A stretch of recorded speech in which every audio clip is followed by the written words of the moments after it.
Hello everyone, welcome to IQ study with Dheeraj. Hope आप सभी अच्छे होंगे। ये इस चैनल का पहला वीडियो है। आशा है आप सभी को पसंद आएगा। तो हम इस वीडियो में डिस्कस करने जा रहे हैं सेट 1 स्टैटिक जनरल नॉलेज। और स्टैटिक जनरल नॉलेज में जितने भी टॉपिक्स हैं, डिफरेंट गवर्नमेंट एग्जाम्स में जो क्वेश्चंस पूछे जाते हैं वह हम यहाँ पर डिस्कस करेंगे, चाहे वह जनरल साइंस के हों, जनरल अवेयरनेस के हों या जनरल नॉलेज के हों।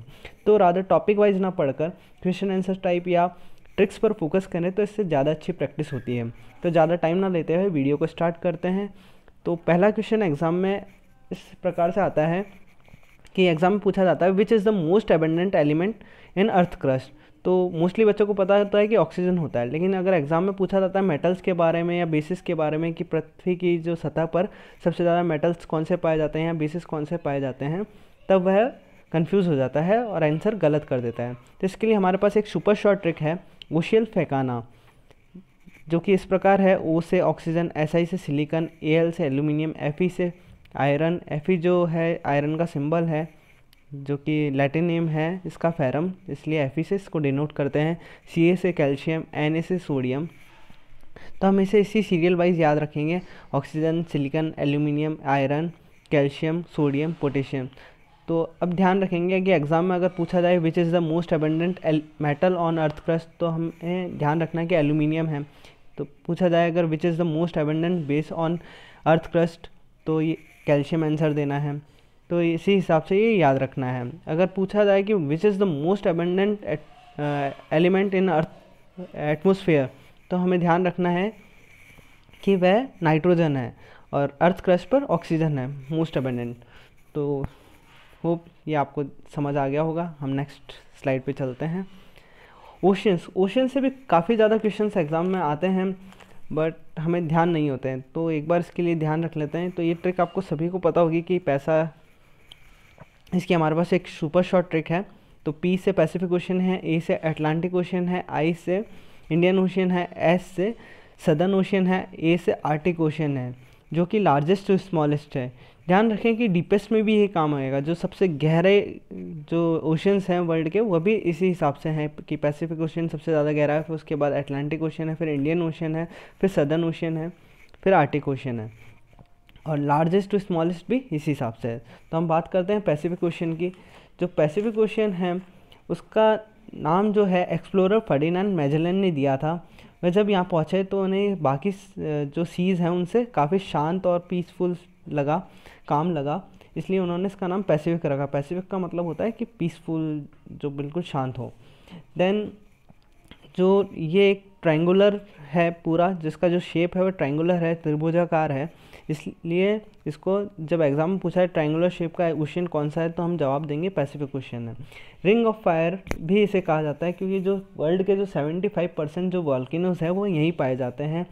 जो अर्थक्वेक जो एरिया है वह भी यहीं पर पाया जाता है, इसलिए इसे रिंग ऑफ फायर कहा जाता है। भूकंपीय जो क्षेत्र है वो रिंग ऑफ फायर, इसलिए इसको बुलाते हैं। देन जो ग्रेट बैरियर रीफ है वह भी पैसिफिक ओशन में ही है। एग्जाम में पूछा था कि ग्रेट बैरियर रीफ कौन से ओशन में आती है, तो वह पैसिफिक ओशन में आती है। जो ग्रेट बैरियर रीफ उसे कहते हैं जो मूंगे की जो चट्टान है, कोरल रीफ्स जो हैं विश्व की सबसे बड़ी, वह ऑस्ट्रेलिया के तटों पर पाई जाती है। जो क्वींसलैंड जो तट है वहाँ के आसपास के क्षेत्र में, जो कि ट्रॉपिक ऑफ कैप्रिकॉर्न और ट्रॉपिक ऑफ कैंसर के बीच में सबसे ज़्यादा पाई जाती है। जो कि ये समुद्री जो जीव होते हैं उनके कैल्शियम कार्बोनेट की वजह से ये बनती हैं। और जो इसका ध्यान रखें कि जो सबसे गहरा जो डीपेस्ट पॉइंट है वर्ल्ड का, वह मरियाना ट्रेंच, वो भी इसी के अंदर आता है पैसिफिक ओशन में। नेक्स्ट चलते हैं अटलांटिक ओशन पे। अटलांटिक ओशन का जो शेप है वह S टाइप है। देखा जाए तो एक बार हम इसको मैप के हिसाब से देख लेते हैं, आपको ध्यान रहेगा। ये रहा वर्ल्ड का मैप। तो हम ध्यान रखते हैं कि मैं बता रहा था आपको कि जो S टाइप है अटलांटिक ओशन, वह ये देखिए, ये यहाँ पर अटलांटिक ओशन है, इसका जो शेप है वह S टाइप है, इसलिए इसे S टाइप ओशन भी बोलते हैं। एग्ज़ाम में अगर पूछ लिया जाए कि S टाइप शेप किस ओशन की है, तो हम याद रखेंगे कि अटलांटिक ओशन की है। हमने पहले बात की थी कि जो पैसिफिक ओशन का शेप है वो ट्रायंगुलर है, तो ये जब ग्लोब दोनों साइड से एक जैसा दिखता है तो ये ट्रायंगुलर ही लगता है। तो ध्यान रखेंगे कि जो ट्रायंगुलर शेप का अगर पूछ लिया जाए तो वो पैसिफिक ओशन है। इसी हिसाब से जो अटलांटिक ओशन में मोस्ट ऑफ ट्रेड होता है। जो सबसे ज़्यादा जो व्यापार है वह अटलांटिक ओशन में ही होता है, जो ट्रेड है, क्योंकि जो north America, south America, Africa और यूरोप के बीच होने से जो सबसे ज़्यादा ट्रेड है वह यहीं पर ही होता है। देन एक क्वेश्चन और पूछता है कि सैरगेसो सी कहाँ पर है। सैरगेसो सी जो है वो भी अटलांटिक ओशन में है, वो यहाँ पे नॉर्थ अटलांटिक ओशन की तरफ है।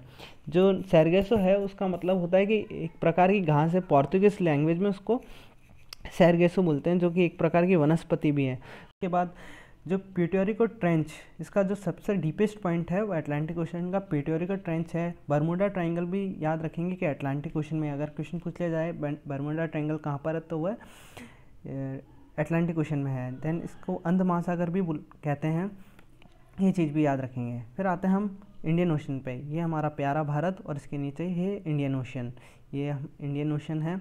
इसकी जो शेप है वह एम टाइप है, ये याद रखेंगे कि इसका जो शेप है एम टाइप है। एग्जाम में पूछ लिया जाए कि एम टाइप शेप किसकी ओशन की है तो वह इंडियन ओशन की है। देन इसके बाद में जो यंगेस्ट ऑफ द ओशंस है, ये क्वेश्चन पूछा एक बार मेरे एग्ज़ाम में, क्वेश्चन आया था कि यंगेस्ट ऑफ द ओशंस कौन से हैं, तो मेरा गलत हो गया, तो आप गलत मत करना, वो इंडियन ओशन है। अगर एग्ज़ाम में पूछा जाए यंगेस्ट ऑफ द ओशंस इनमें से कौन सा है तो वह इंडियन ओशन है। देन इसका जो सबसे डीपेस्ट पॉइंट है वह है सुंडा ट्रेंच। जो सबसे गहरा गर्त है इंडियन ओशन का वह सुंडा ट्रेंच है। देन इसके बाद सदर्न ओशन आता है। सदर्न ओशन यहाँ पे अंटार्कटिक ओशन भी कहते हैं इसको, सदर्न ओशन को। तो देन इसके बाद जो सबसे छोटा ओशन है विश्व का वह आर्टिक ओशन है, जो कि यहाँ जैसे छिपता हुआ महासागर भी कहा जाता है। वह इसलिए क्योंकि ये बर्फ़ से ढका हुआ रहता है आधी बार। देन हम नेक्स्ट क्वेश्चन पर चलते हैं। नेक्स्ट है अर्थ। अर्थ से भी काफ़ी सारे क्वेश्चंस एग्जाम में आते हैं, जैसे कि अर्थ की शेप क्या है, अर्थ की जो लेयर्स हैं वो कितने भागों से मिलकर बनी हुई है। काफ़ी सारे क्वेश्चंस आपको एग्जाम में देखने को मिलते हैं अर्थ रिलेटेड। तो अर्थ का जो पहला क्वेश्चन है हमारे पास में कि अर्थ की जो शेप है वह कैसी है। तो काफ़ी जने एलिप्सॉइड बोलते हैं, कोई स्फेरिकल बोलता है, कोई अंडाकार बोलता है, लेकिन जो एनसीईआरटी मानती है वह है ऑब्लेट स्फेरॉइड। तो ध्यान रखेंगे कि अंडाकार से हम अंडे से बनता है ऑमलेट, तो ऑमलेट से इसको वर्ड को साउंड करके देखेंगे ऑब्लेट, तो ऑमलेट से हमने ऑब्लेट साउंड करता है, तो इसको ऐसे याद रख लेना, कनेक्ट कर लेना।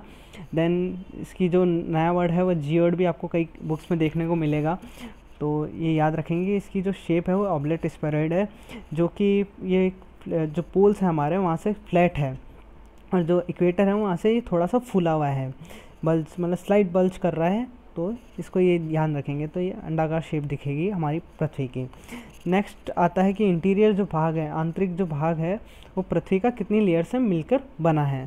तो इसके पहले में हम थोड़ा जान लेते हैं कि अर्थ का जो इंटीरियर पार्ट है उसके बारे में अभी तक सही इन्फॉर्मेशन ही नहीं है, क्योंकि पृथ्वी का जो इंटीरियर पार्ट है वहाँ तक कभी ह्यूमंस पहुँच ही नहीं पाए हैं, कभी देखा ही नहीं है इंटीरियर पार्ट को। अफ्रीका की जो गोल्ड माइंस हैं वहाँ वो भी 3-4 किलोमीटर ही डीप है, मतलब गहरी है। इससे ज़्यादा की गहराई में अभी जाना पॉसिबल ही नहीं हुआ है ह्यूमंस के लिए। जो हम देखते हैं कि जैसे जैसे हम अंदर जाते हैं तो टेम्परेचर इंक्रीज़ हो जाता है, और इसलिए पॉसिबल नहीं हो पाया। देन जो अभी तक हाईएस्ट जो ड्रिल हुई है अंदर पृथ्वी के, तो वह 12 किलोमीटर की हुई है। आर्टिक ओशन में एक कोला एरिया है वहाँ पर, और जो वॉल्केनोज़ है वह भी हमें 60 किलोमीटर तक की ही इंफॉर्मेशंस देते हैं। तो हमारे जो जियोलॉजिस्ट हैं उन्होंने बहुत सारे सोर्सेज की मदद से अर्थ के जो इंटीरियर पार्ट का वह है अनुमान लगाया है। तो उनमें नेचुरल सोर्सेज भी हैं और आर्टिफिशियल सोर्सेज भी हैं। जो नेचुरल सोर्सेज में आते हैं वह वॉल्केनिक इरप्शंस, सिस्मोलॉजी जो स्टडी ऑफ अर्थक्वेक्स जिसे कहते हैं, अर्थक्वेक का जो विज्ञान है सिस्मोलॉजी के द्वारा हमें पृथ्वी के इंटीरियर पार्ट का पता लगता है।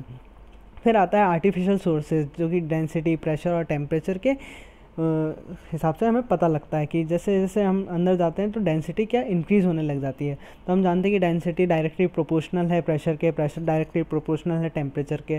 तो जैसे जैसे हम अंदर जाएंगे तो डेंसिटी बढ़ेगी तो प्रेशर भी बढ़ेगा, फिर ऐसे ही टेम्परेचर भी बढ़ेगा। तो याद रखेंगे कि जो साइंटिस्ट ने देखा कि जब बाहर से हम अंदर की साइड जा रहे हैं तो डेंसिटी बढ़ती है, तो मतलब प्रेशर भी बढ़ेगा।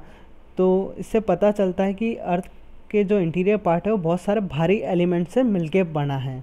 एक चीज़ और याद रखेंगे कि जैसे जैसे हम अंदर जाएंगे तो हर 32 मीटर पे 1 डिग्री सेल्सियस जो है टेम्परेचर बढ़ जाता है। ये भी एक मोस्ट इम्पॉर्टेंट फैक्ट है, ये भी एग्ज़ाम में पूछ लेते हैं कि कितना डिग्री टेम्परेचर चेंज आता है टेम्परेचर में, कि जब हम अंदर जाते हैं तो हर 32 मीटर्स पे 1 डिग्री टेम्परेचर बढ़ जाता है।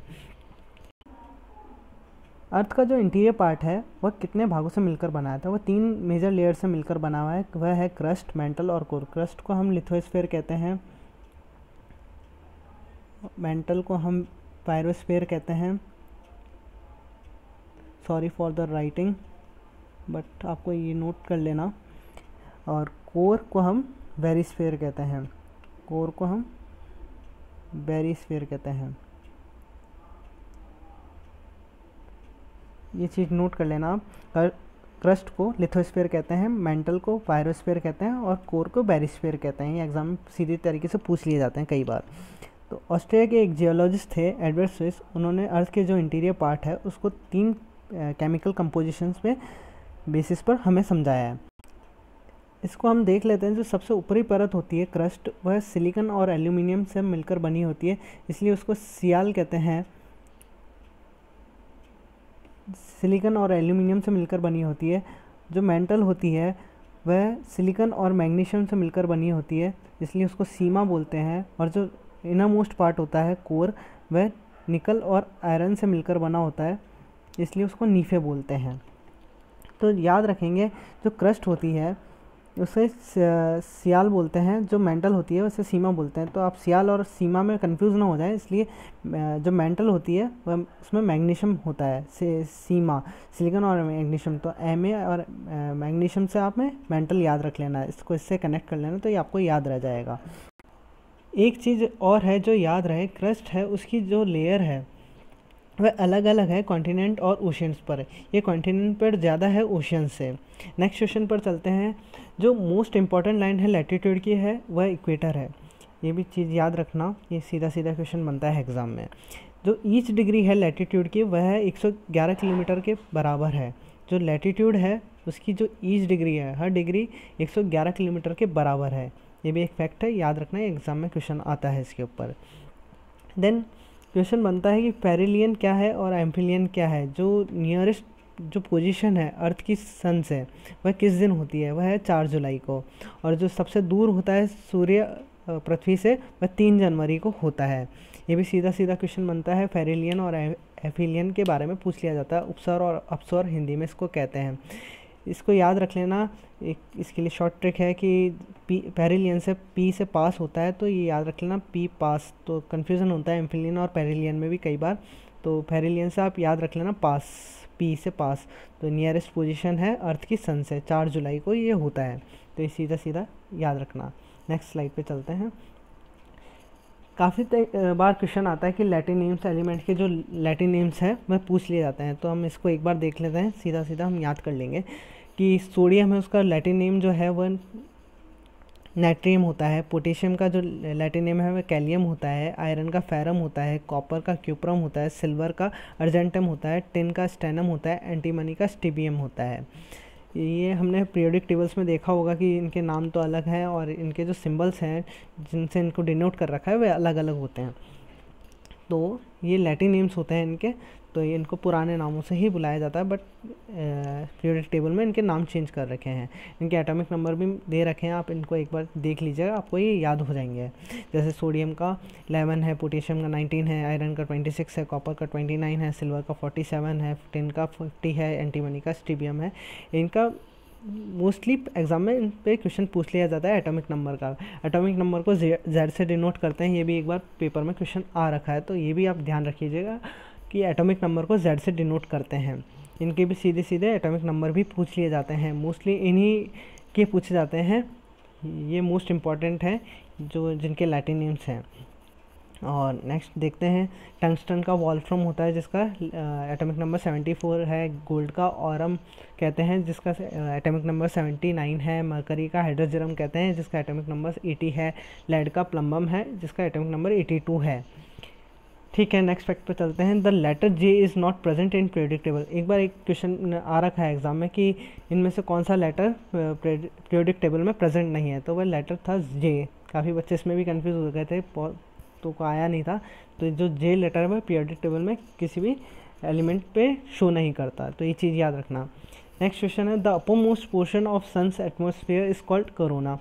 कि जो अपर मोस्ट पोर्शन है सन का, जो बाहरी एटमॉस्फेयर है, उसको क्या कहते हैं, तो उसको कोरोना कहते हैं। ये आजकल बहुत ज़्यादा छाया हुआ वैसे वर्ड, तो याद रखना कि कोरोना को, जो सन की एटमॉस्फेयर है, जो बाहरी सतह है, उसको कोरोना कहते हैं। और जो इनर मोस्ट पोर्शन है सन का, वह उसे क्रोमोस्फेयर कहते हैं। ये चीज़ भी याद रखना कि क्रोमोस्फेयर इनर मोस्ट पोर्शन है सन का और अपर मोस्ट कोरोना है।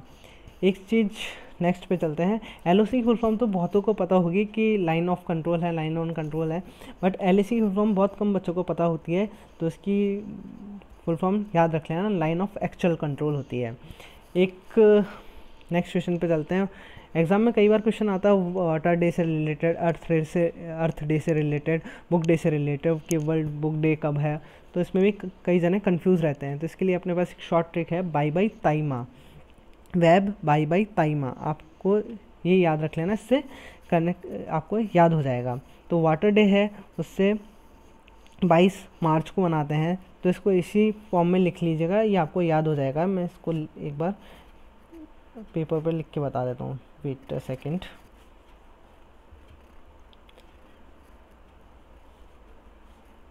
तो ये आप इसको देख लीजिएगा,